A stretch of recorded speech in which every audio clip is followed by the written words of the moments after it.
दोस्तों, बांग्लादेश, पाकिस्तान, टर्की और बीच में भारत, तीन देश, तीन मिलिट्री डेवलपमेंट्स और एक बड़ा जियोपॉलिटिकल सवाल। और पहली खबर मैं आप सबके सामने लेकर आई हूं। पहली खबर ये कि Bangladesh army chief general Wakeruzzaman China के ऑफिशियल विजिट पर निकल चुके हैं, जहां डिफेंस कॉर्पोरेशन और मिलिट्री एंगेजमेंट जो है वो एजेंडा बताया जा रहा है। दूसरी खबर है कि पाकिस्तान आर्मी चीफ और फील्ड मार्शल आसिम मुनीर है, वो टर्की की विजिट पर है, जहां उनकी मुलाकात जो है वो प्रेसिडेंट जो रेसिप तैयब अर्दोगान है उनसे हुई और डिफेंस कॉर्पोरेशन पर चर्चा। पाकिस्तान का डिफेंस कॉर्पोरेशन जो है वो बहुत ज्यादा चर्चा में है, चाहे टर्की की बात हो, कुवैत की बात हो, बहुत अग्रेसिवली जो अपना डिफेंस डिप्लोमेसी है वो अग्रेसिवली पुश कर रहा है। तीसरी खबर, एक रीजनल मीडिया रिपोर्ट के मुताबिक भारत की अगर हम बात करें तो बांग्लादेश में जो आर्मी चीफ है और जो पॉलिटिकल लीडरशिप है उनके बीच हाई लेवल जो कंसल्टेशन को भारत एक स्ट्रेटेजिक कंसर्न के कॉन्टेक्स्ट में देखा जा रहा है। इस क्लेम की जो इंडिपेंडेंट ऑफिशियल कंफर्मेशन है वो अभी उपलब्ध नहीं है। आप दोस्तों, हम इन तीनों खबरों को अलग अलग नहीं देखेंगे, इनको हम थोड़ा जोड़ेंगे और इन्हें मैप पर रखेंगे कि वेस्ट एशिया में टर्की, बीच में पाकिस्तान और ईस्ट में बांग्लादेश और इन तीनों के बीच में भारत। क्या ये डिप्लोमेटिक विजिट्स हैं या फिर हम ये कहें कि पूरे ही साउथ एशिया और इंडो पैसिफिक में एक नया स्ट्रेटेजिक जो अलाइनमेंट है वो क्वाइटली शेप ले रहा है। एक तरफ चाइना अपना इन्फ्लुएंस जो है वो बढ़ा रहा है ताकि मुस्लिम वर्ल्ड में अपनी स्ट्रेटेजिक आउटरीच जो है वो एक्सपेंड कर रहा है। पाकिस्तान नए डिफेंस पार्टनर जो है वो ढूंढ रहा है। बांग्लादेश जो है अपनी फॉरेन पॉलिसी को डाइवर्सिफाई करने की कोशिश कर रहा है। तो भारत के लिए इसका मतलब क्या है? क्या भारत को अपनी जो नेबरहुड फर्स्ट पॉलिसी है उसको अग्रेसिवली इंप्लीमेंट करना होगा, या फिर हम ये कहें कि भारत जो है इस पूरे कॉन्टिनेंट में नई जियोपॉलिटिकल कंपटीशन को का जो एक बैटलफील्ड है वो बनने जा रहा है? तो दोस्तों, मैं हूं उमर जैदी और आज फिर हम हेडलाइंस नहीं बल्कि जो पूरा ही कॉन्टिनेंट है उसके बदलते स्ट्रेटेजिक इक्वेशंस को डिकोड करेंगे। और इस पर बात करने के लिए एक बार फिर से हमारे साथ इस शो पर मौजूद है उमेश अग्रवाल जी। उमेश, बहुत स्वागत है आपका एक बार फिर से। जय हिंद, नमस्कार। जय श्री राम अंबर जी। जय श्री राम उमेश जी। उमेश जी, कई सारे बड़े बड़े डेवलपमेंट हैं जिसमें बांग्लादेश, पाकिस्तान, टर्की और ऑफ कोर्स भारत भी इस सब से कहीं ना कहीं जुड़ा हुआ है। तो ये जो डिफेंस एंगेजमेंट्स हैं इन तीनों देशों की, क्या ये सिर्फ रूटीन हम मिलिट्री डिप्लोमेसी देखें या फिर ये कहें कि जो रीजनल पावर बैलेंस है उसमें बदलाव का एक सिग्नल? देखिए अमर जी, ऑपरेशन सिंदूर में टर्किश ड्रोन्स ने पाकिस्तान का साथ दिया था और वहां पर टर्किश इंजीनियर्स भी बैठे थे, वो ड्रोन का संचालन कर रहे थे। एक तरह से कोवर्ट वॉरफेयर के अंदर ऑलरेडी टर्की इन्वॉल्व है और पाकिस्तान और टर्की के बीच में क्लोज मिलिट्री रिलेशनशिप है। देखिए, ड्रोन कोलैबोरेशन है, डिफेंस इलेक्ट्रॉनिक्स का ले लीजिए, F-16 मॉडर्नाइजेशन का बात कर लीजिए, जॉइंट मिलिट्री एक्सरसाइज करते हैं, ऑफिसर ट्रेनिंग करते हैं। जो 5th जनरेशन फाइटर एयरक्राफ्ट है कान, उसका भी वो डेवलपमेंट कर रहे हैं। सबमरीन्स के अंदर वो बात कर रहे हैं। मतलब आप समझ लीजिए, जो एयर प्रोपल्शन सिस्टम की जो टेक्नोलॉजी है वो टर्की जो सबमरीन्स में यूज होती है वो पाकिस्तान को दे रहा है। आप ये देखिए कि अब जो है एर्दोगान से मिलने गए थे आसिफ मुनीर। आसिफ मुनीर जो है पाकिस्तान के मिलिट्री एस्टेब्लिशमेंट में बहुत बड़ा नाम है। मतलब एक तरह से शहनशाह आजम है पाकिस्तान के। शहबाज शरीफ सब चपरासी है, उधर कोई काम के नहीं है, उनको सिर्फ सेरेमोनियल हेड बना के रखा है। और लास्ट मंथ आप देखिए, टर्किश के जो लैंड बॉर्डर के चीफ थे वो पाकिस्तान विजिट किए थे। इस बार जब आसिफ मुनीर जब विजिट किए थे तो उनका इस्तकबाल जो है टर्की में गर्मजोशी से हुआ था।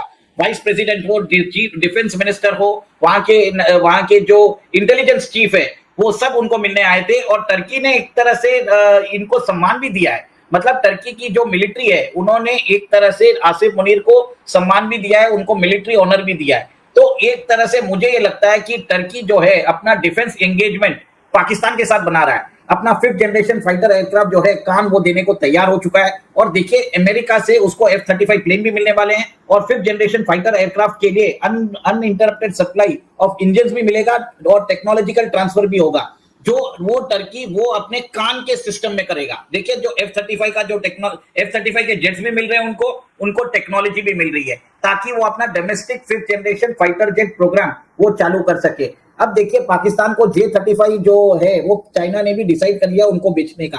टर्की भी अपना जो 5th जनरेशन फाइटर एयरक्राफ्ट है कान देने को तैयार हो चुका है और पाकिस्तान के 200 इंजीनियर जो है आज वो टर्की के साथ मिलके वहां पर एक तरह से they are doing some sort of research collaboration और ट्रेनिंग कर रहे हैं ताकि पाकिस्तान में जब असेंबली यूनिट बने उसकी तो वो उसको सर्विसिंग भी कर सके। एक तरह से MRO यूनिट के लिए पूरी ट्रेनिंग दे रहा है। और टर्की और पाकिस्तान के बीच में बहुत अच्छे संबंध है। कश्मीर का मुद्दा कहीं भी हो तो टर्की वो हमेशा उठाता है और वो हमेशा anti India sentiment, anti India statement देता है।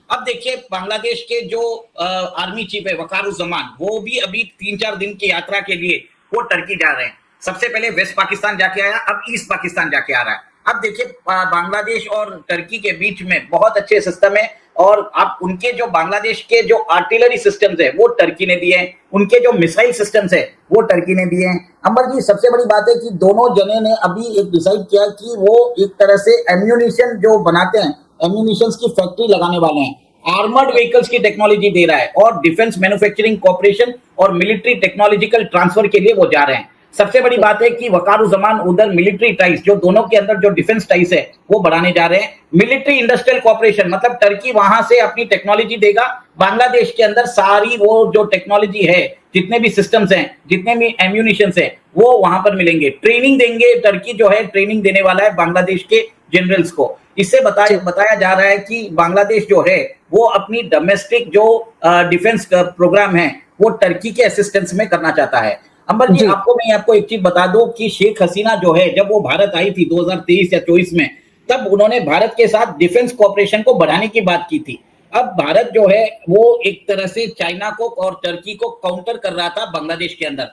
अब जब शेख हसीना उधर से हट चुकी है, आप देखें कि कैसे जो तारिक उर रहमान है, उन्होंने अपना फर्स्ट विजिट भी है वो चाइना किया है, और अब वो टर्की भेज रहे हैं। इसका मतलब ये है कि Turkey is getting involve greatly in west Pakistan and east Pakistan. दोनों जगह वो अपने जो अपना प्रभाव है वो बढ़ाता जा रहा है। देखिए, टर्की जो है वेरी इंपॉर्टेंट मेंबर है इस्लामिक वर्ल्ड का। इस्लामिक वर्ल्ड के अंदर 4 नेशंस है जो ग्लोबल उम्मा के चीफ बनना चाहते हैं। एक तो सऊदी अरेबिया, करंट जो हेड है वो सऊदी अरेबिया है, पर उसको चैलेंज कर रहा है ईरान, कतर और टर्की।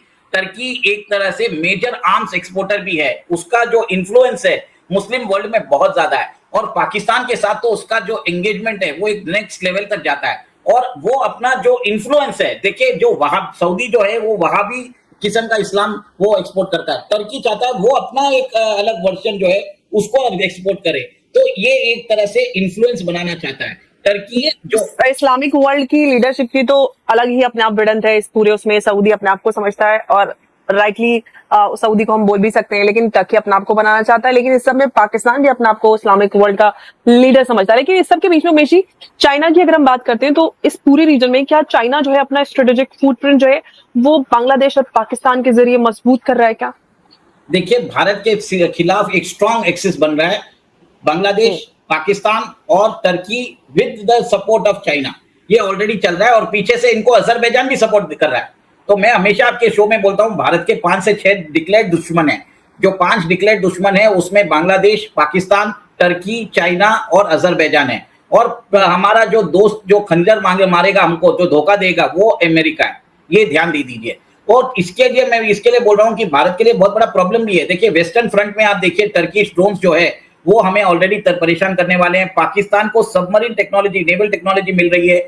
और आप ये देखिए कि मिसाइल कॉर्पोरेशन की दोनों के बीच में बात हो रहा है।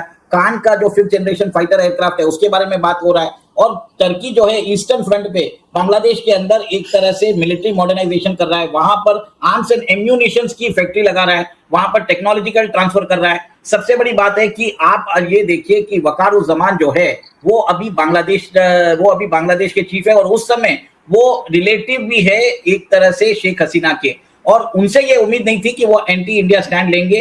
पर अब जो है देखिए, बिम्स्टेक का एक मीटिंग हुआ था, वहां पर बताया जाता है कि जो बीएनपी के जो सिक्योरिटी एडवाइजर है वो भारत आए थे, और उनको एक तरह से हमारे अजीत डोभाल जी ने वार्निंग दे दिया है कि अगर आपका एंगेजमेंट चाइना और टर्की के साथ होगा तो ये भारत के लिए बहुत बड़ा सिक्योरिटी चैलेंज होगा, और ये इसको समझा जाएगा एक कन्वेंशनल और हाइब्रिड वॉरफेयर। और आपका जो आइडियोलॉजिकल जो झुकाव है उससे आप देख रहे हैं कि वहां पर इस्लामाइजेशन एंड रेडिकलाइजेशन जो है वो बढ़ता जा रहा है। भारत को भी कुछ मेजर्स लेने पड़ सकते हैं जिसके कारण फ्यूचर में कॉन्फ्लिक्ट हो सकते हैं। ये क्लियर कट वार्निंग जो है अजीत डोभाल जी ने दे दिया है। अब टर्की, पाकिस्तान और बांग्लादेश का जो कोवर्ट अलायंस जो हमेशा मैं बोलता था, अंबर जी, अब सामने नजर आ रहा है।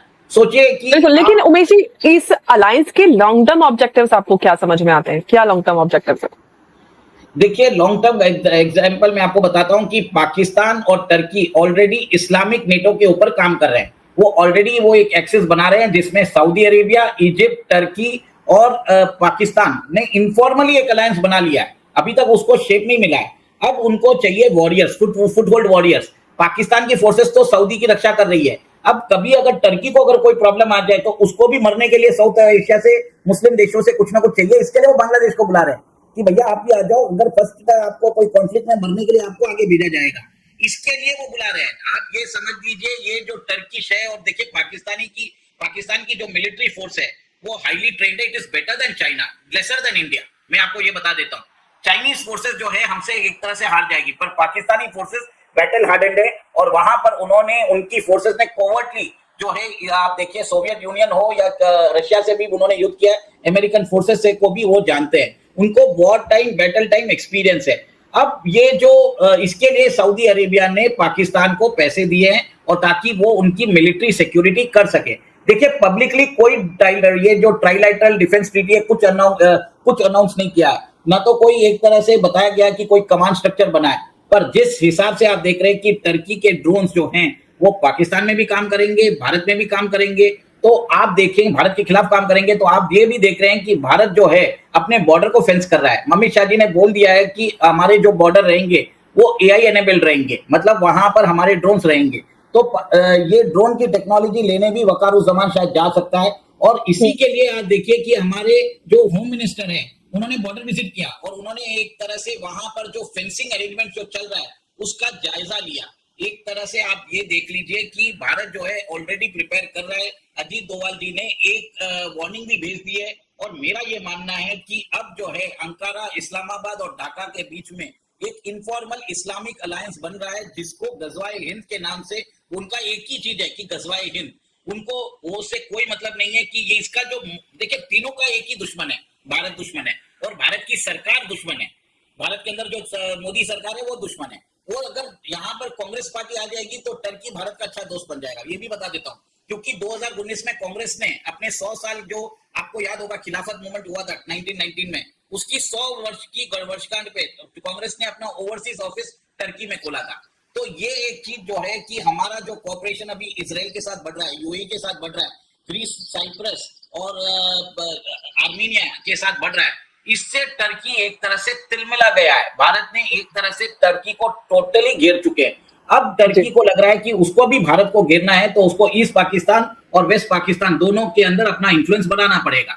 अब ये चीज मेरे को समझ में आ रहा है अंबर जी, दिस इज द रीजन। और ये भी देखिए कि थोड़े दिनों में आप ये भी देखेंगे कि जैसे भारत को चाइना घेरने की कोशिश कर रहा है और हम अपना ब्रह्मोस्फीयर बना रहे हैं, हम अपने ब्रह्मोस मिसाइल वियतनाम, इंडोनेशिया और फिलीपाइंस को दे रहे हैं, वैसे ही हमें एक और एक ब्रह्मोस्फीयर बनाना पड़ेगा।